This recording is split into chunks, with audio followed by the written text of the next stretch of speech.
All right, let's let the stream get rolling. We'll get everybody in really quick and fire off the intro. This is Winning Cures Everything.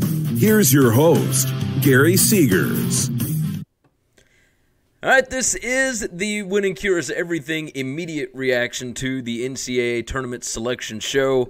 It is Sunday, March 17th. We appreciate you guys for jumping in with us. The show, as always, brought to you by Tunica, Mississippi, the South's premier sports gambling destination. They have got 6 incredible sports books. You can find more information on them at tunicatravel.com. Go check that thing out. We will be in Tunica this Thursday and Friday, March 21st, March 22nd, for the NCAA Tournament for the first 2 days, the first round, at Sam's Town Casino inside the sportsbook. We're broadcasting live at 10 a.m. both days. That's Central Time for those of you in other time zones. But 10 a.m. Central, Thursday and Friday, we're broadcasting live. If you're coming into town, come down to Sam's Town, hang out with us.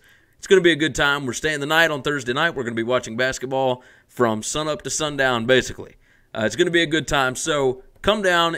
If you want to find something to do while you are in town, go over to tunicatravel.com. You can find more information about us at winningcureseverything.com. You can follow me on Twitter at GaryWCE. You can follow the show at Winning Cures. You can follow us on Facebook, facebook.com/winningcureseverything. Make sure you subscribe on YouTube, subscribe to the podcast, share it out, tell your friends about it, leave some nice comments. Let's jump into the immediate reaction of the NCAA Tournament selection show. This was not uber surprising, really. The 3 ACC teams that got 1 seeds, they were all deserving, right? Tennessee gets blown out by Auburn today.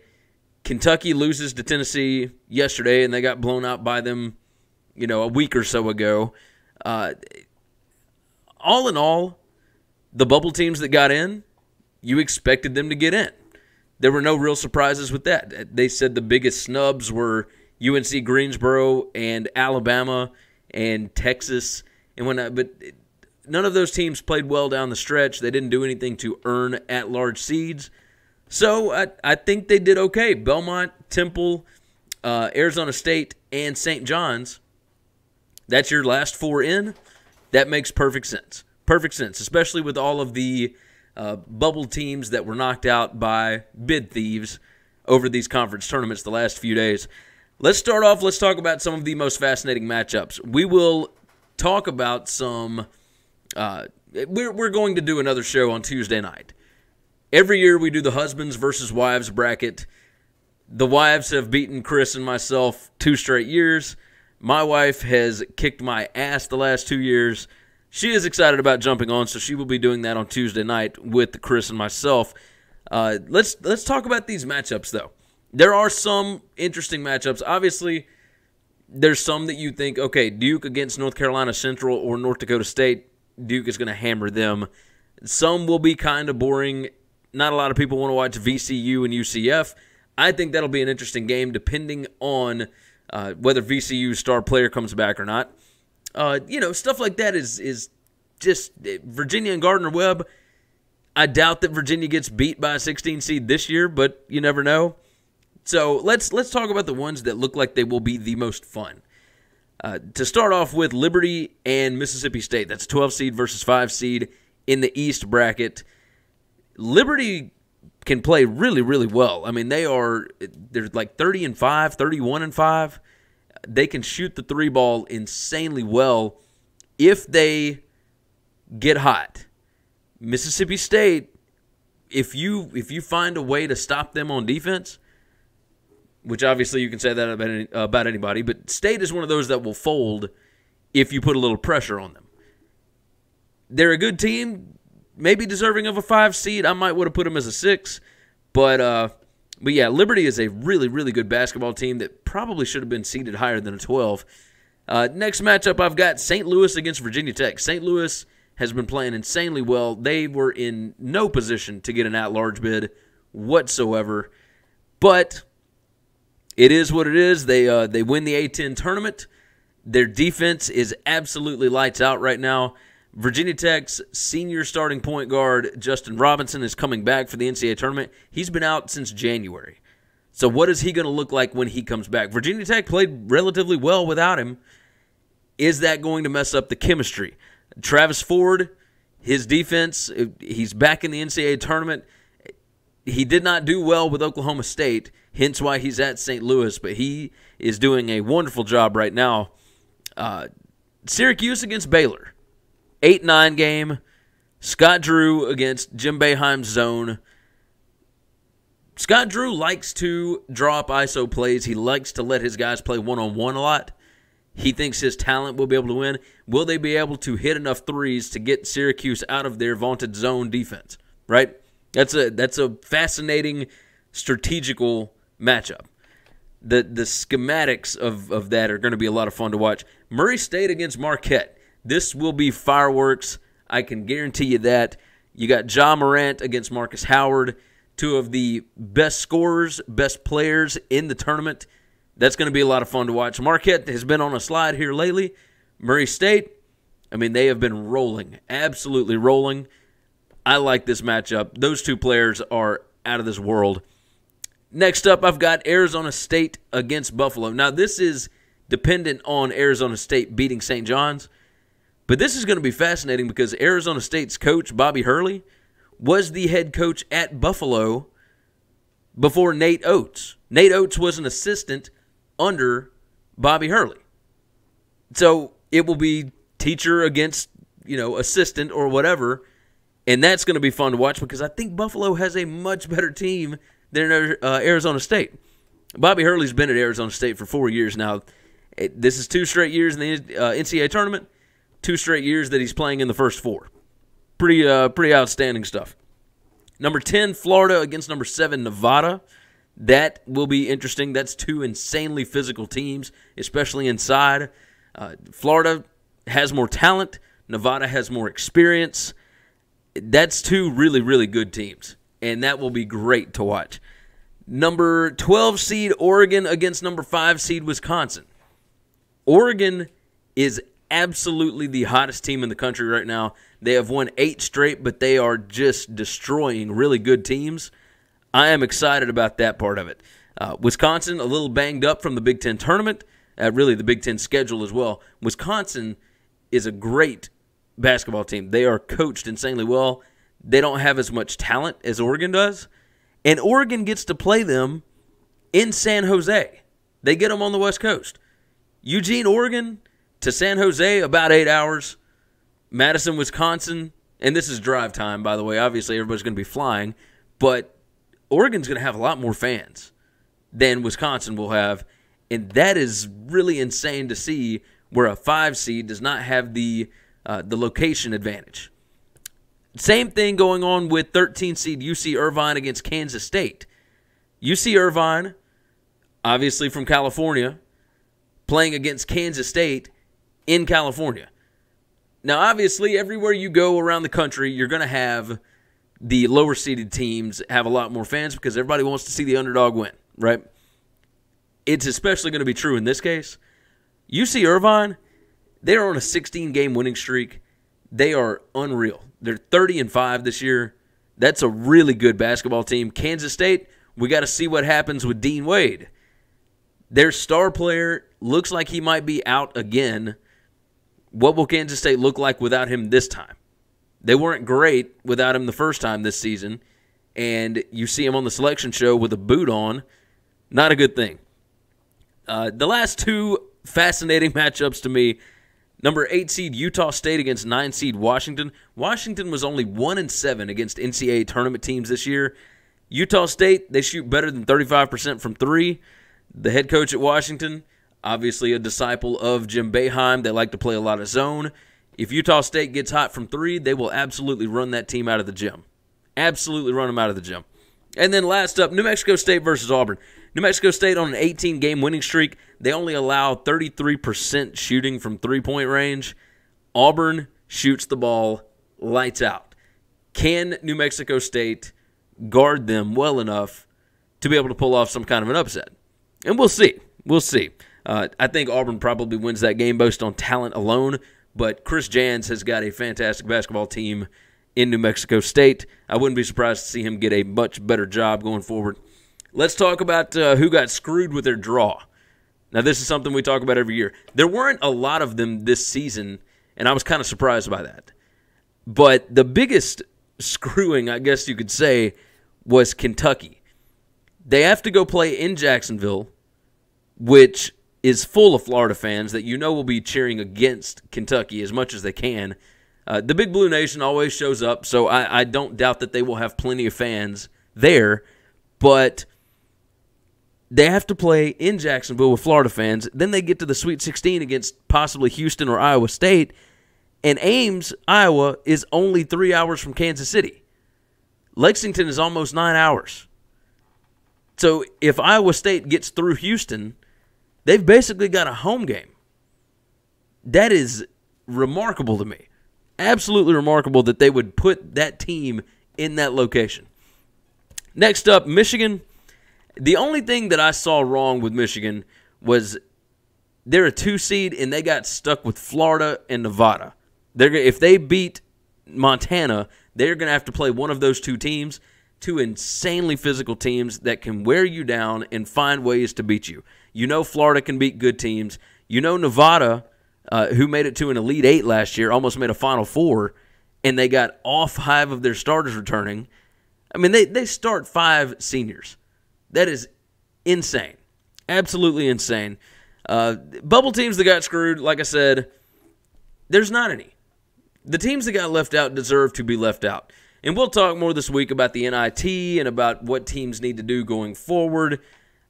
Truth of the matter is, win more games and maybe don't schedule as difficult opponents. Washington gets in with only having to play 7 NCAA tournament teams. They did not play that many quad ones. Arizona State gets in, not playing that many quad ones. They had good wins. They obviously beat Kansas. They beat whoever. But you have to rack up wins. St. John's racked up a whole lot of wins. Now, you don't want to go the route of NC State, who did not get in but did not deserve to get in because they had the 330-something ranked non-conference schedule because they played literally nobody. Like, I think they beat Auburn in the non-conference schedule, and that was it. Everybody else was ranked like 300 or less in the net, which sometimes you can't control that, but you know before the season, going into the next season, which teams are going to be good, which ones are not, right? That's just the way it goes. I think this year it kind of played out the way it was supposed to. It's nice to see Temple get in. Fran Dunphy in his last season gets into the NCAA tournament. Belmont, Rick Byrd gets an at-large bid. That's going to be fun. Belmont, I'm excited about the possibility of Belmont against Maryland. Mark Turgeon, really good coach. Rick Byrd, really good coach. Belmont has some possible, NIT talent. Possible NBA talent. We got somebody on Facebook jumping in, says, nice hat, Mizzouland. Yeah, got my Cardinals hat on tonight. I'm sitting here already going through numbers, trying to figure out what matchups I like, all that kind of stuff. Obviously, the college basketball daily gambling is done for now. We will have our NCAA tournament picks. I'll see about NIT and whatever else. If we find some value, obviously we'll go from there. But either way, overall, I like the tournament. I think there's a chance of some upsets. Cincinnati playing in Columbus, Ohio, that's a lot of fun. The Bearcat fans will take over Ohio State's arena for that one. Across the board, this is just a lot of fun. Just a lot of fun. I wonder what Ole Miss will do against Oklahoma. Oklahoma didn't play as well once they got into Big 12 play, but they were great in their non-conference. Ole Miss got absolutely blasted by Iowa State. Let's see. We got somebody else on Facebook. NCAA is cool and all. Let's talk about a real sport, professional wrestling. Yeah, probably not going to jump on that one. We appreciate you, though. NCAA tournament time is where it's at, and then probably AAF. But we will talk XFL for sure next spring when it comes out. So that's about as close to professional wrestling as we're probably going to get. But this bracket looks like a lot of fun.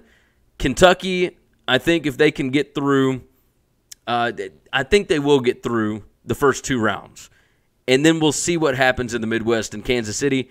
But the fact that they put Kentucky and North Carolina in the same bracket again is crazy.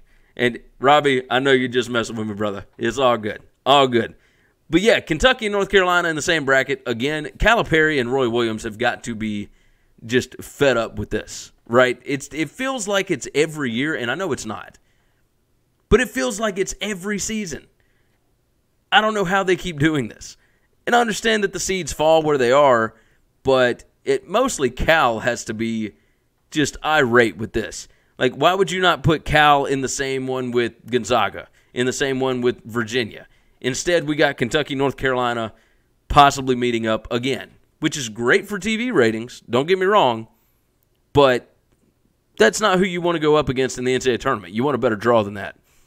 Virginia possibly going up against Tennessee, 2 insanely good defensive teams, 2 really well-coached teams. It is awesome.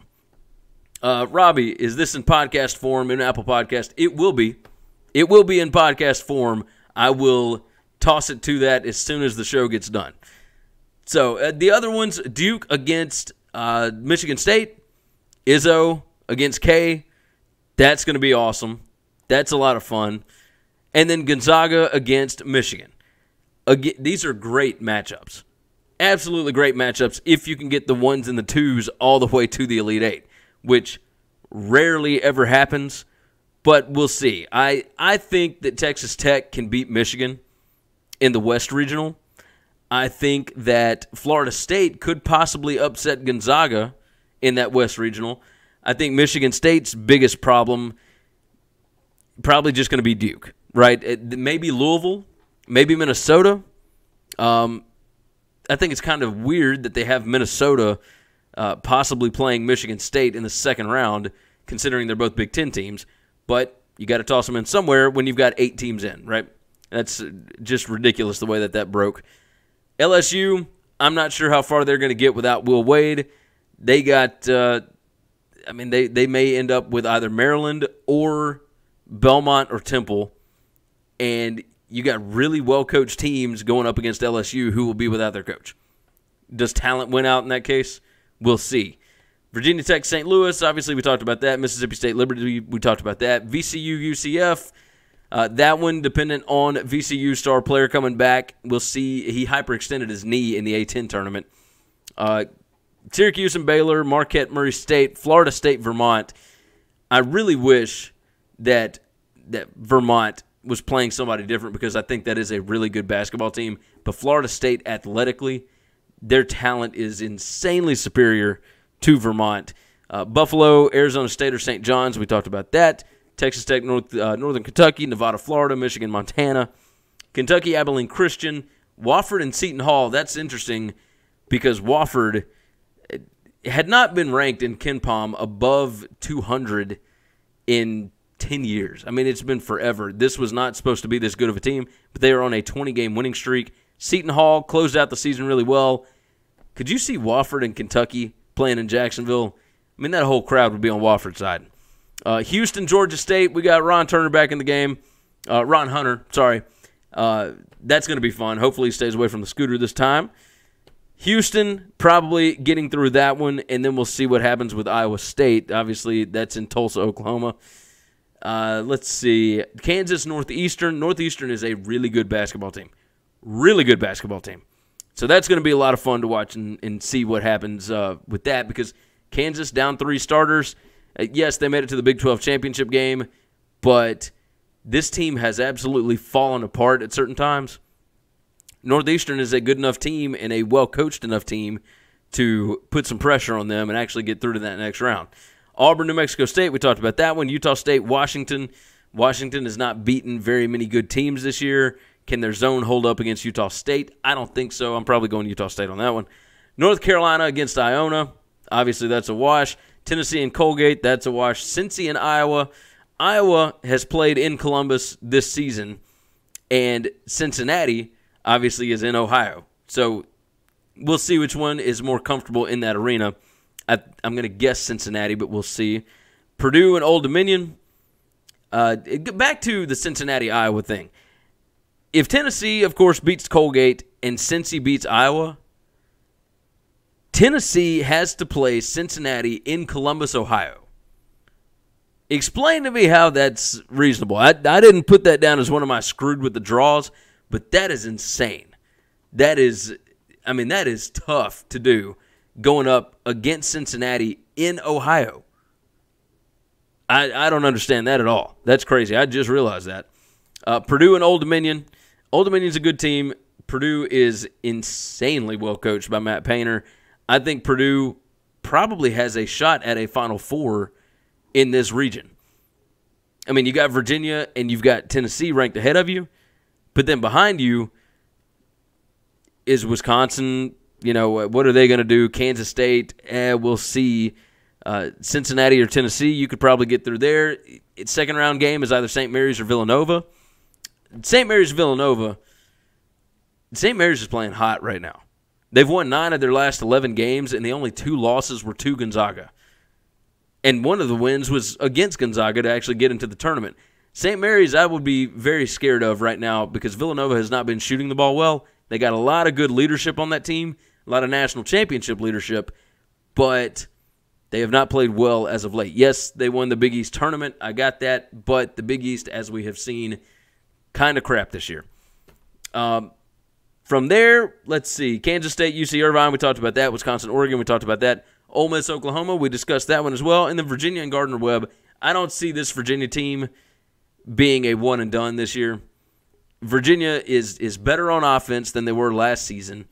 They've got more athletes. They've got better shooters. They got better playmakers. Just across the board, this is a better basketball team. We will actually fill out our brackets and go through everything on Tuesday night, and we're probably going to do that show live as well. So we're pumped about this. We're going to start doing more live stuff. Remember, come out Thursday and Friday to Sam's Town in Tunica. Chris and I will be there live. We're broadcasting at 10 a.m. Central Time. We got people coming from all over the country just to hang out and have a good time watching college basketball all day. Again, we're spending the night on Thursday night.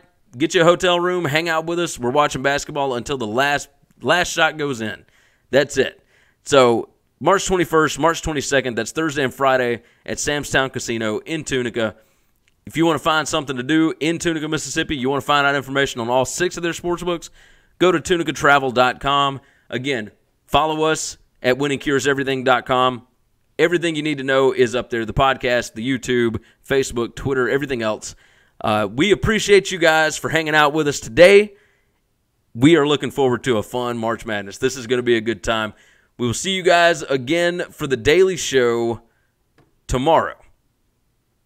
Thanks for checking out Winning Cures Everything. If you want to keep up with us, hit subscribe on YouTube or your favorite podcast app. Visit the website at winningcureseverything.com, or you can like us on Facebook or follow us at Winning Cures, at Gary WCE, or at Chris B. Giannini on Twitter. Share out the show, leave a nice review, and make sure to comment and tweet at us.